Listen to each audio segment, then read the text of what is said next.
Welcome to Marathi events and blog.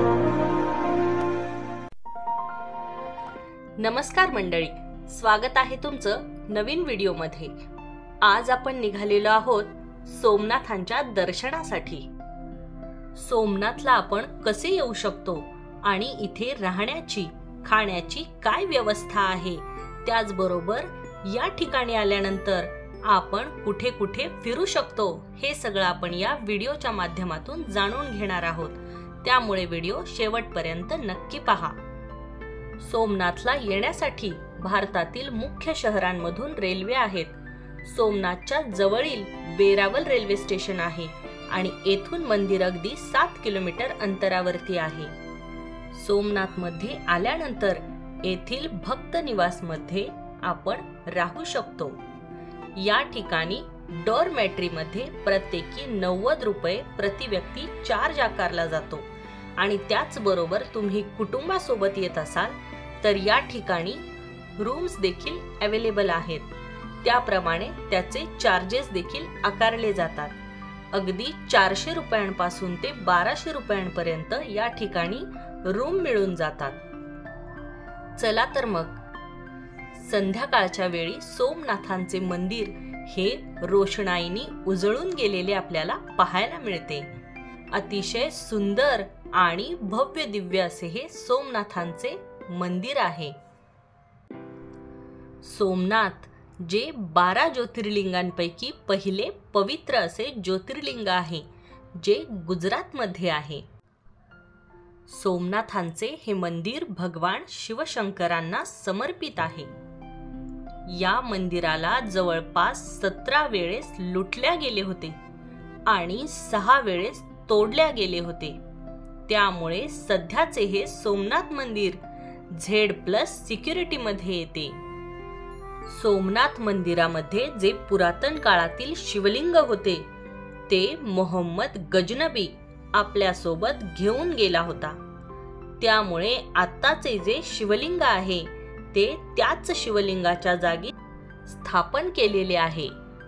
Somnath मध्ये येणाऱ्या भक्तांसाठी Somnath trust द्वारा संचलित भोजनालयाची व्यवस्था केलेली आहे आणि त्याची वेळ सकाळी 11 वाजल्यापासून ते दुपारी 3 वाजेपर्यंत आणि संध्याकाळी 7 वाजल्यापासून ते 11 वाजेपर्यंत अशी आहे. हे भोजनालय एकदम निशुल्क आहे. सोमनाथ मध्ये संध्याकाळच्या वेळी मंदिराची रोषणाई आणि भगवंताच्या आरतीचा आनंद घेता येतो. त्यामुळे सोमनाथ मध्ये आल्यानंतर संध्याकाळच्या वेळी मंदिराला एकदा अवश्य भेट द्या. सोमनाथांचे हे मंदिर जवळपास 17 वेळेस लुटल्या गेले होते आणि 6 वेळेस तोडल्या गेले असल्यामुळे सध्याचे हे मंदिर Z+ सिक्युरिटी मध्ये येते. त्यामुळे मंदिरामध्ये दर्शनासाठी जाण्याआधी आपल्याला आपल्या बॅग, मोबाईल वगैरे सर्व वस्तू लॉकर मध्ये ठेवाव्या लागतात. या मंदिराला शेवटचे सरदार वल्लभभाई पटेल यांनी नव्याने बांधले होते. सोमनाथांच्या मुख्य मंदिराच्या जवळच जुने सोमनाथ मंदिर बनवले गेले आहे. मुघलांद्वारे जेव्हा सोमनाथ मंदिराला तोडले गेले होते तेव्हा अहिल्याबाई होळकरांनी या मंदिराची स्थापना केली होती. मान्यता अशी आहे की भगवान शिवशंकर स्वतः अहिल्याबाई होळकरांच्या स्वप्नात आले होते आणि तेव्हाच त्यांनी भगवान शिवांची स्थापना केली होती. या मंदिरामध्ये 2 शिवलिंग आहेत.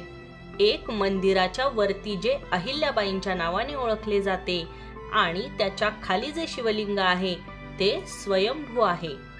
मुख्य मंदिरामध्ये दर्शन केल्यानंतर या जुन्या मंदिरामध्ये दर्शन करण्यासाठी भरपूर भक्त येत असतात.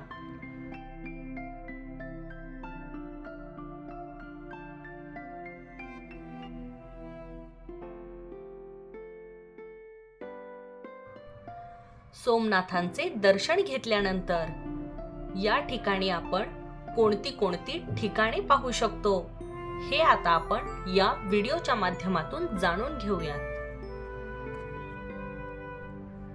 भगवंतांच्या दर्शनानंतर सोमनाथ मधील मुख्य आकर्षण म्हणजे सोमनाथचा समुद्र किनारा आणि सोमनाथ बीच वरती आता आपण आलेलो आहोत.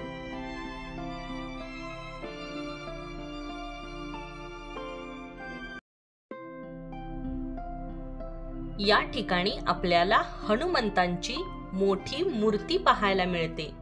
जणू काही हनुमंत या समुद्र किनाऱ्यावरती लक्ष ठेवतायत असा या ठिकाणी भास होतो. मंदिराच्या जवळच सोमनाथ बीच आहे.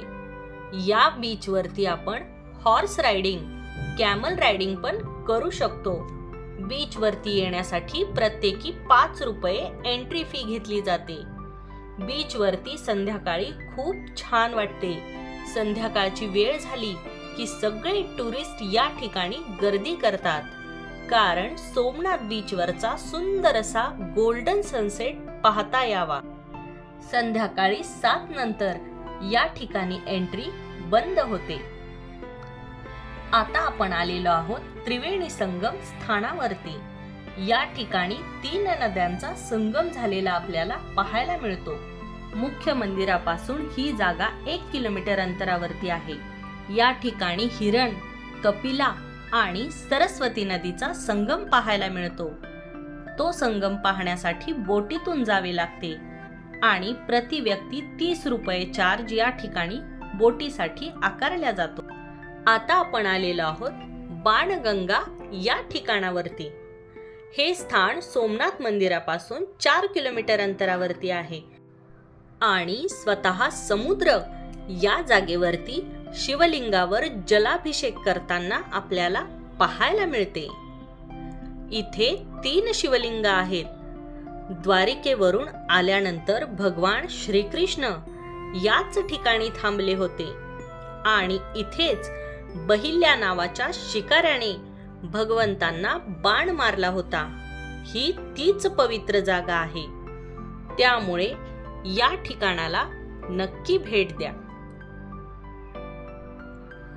बाणगंगा हे ठिकाण पाहून झाल्यानंतर आता आपण आलेलो आहोत भालका तीर्थ या ठिकाणी.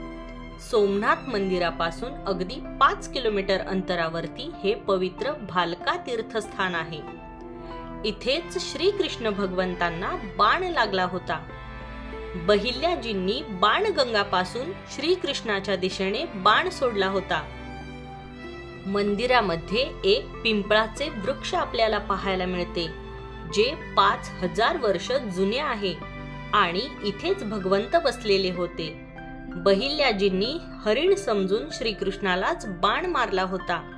मंदिरामध्ये आपल्याला बहिल्याजी श्रीकृष्णाची माफी मागतानाचे दृश्य पाहायला मिळते. त्यानंतर आता आपण आलेलो आहोत गीता मंदिर गोलोकधाम तीर्थ या ठिकाणी. हे सोमनाथ मंदिरापासून 2 किलोमीटर अंतरावर आहे. श्रीकृष्णाला भालका तीर्थावरती बाण लागल्यानंतर ते या ठिकाणी आले होते आणि इथे आपल्या मोठ्या बंधूंसोबत म्हणजेच बलराम भैयांसोबत थोडा वेळ वार्तालाप करून भगवान श्रीकृष्ण आपल्या चरण पादुका या ठिकाणी सोडून वैकुंठ धामामध्ये निघून गेले होते. त्यानंतर आपण आलेलो आहोत श्री राम मंदिर या ठिकाणी. हे मंदिर सोमनाथ मंदिरापासून 1 किलोमीटर अंतरावरती आहे आणि त्रिवेणी संगमापासून अगदी जवळच आहे. हे मंदिर बऱ्याच यात्रेकरूंना माहिती नसल्यामुळे या ठिकाणी खूप कमी भाविक येतात.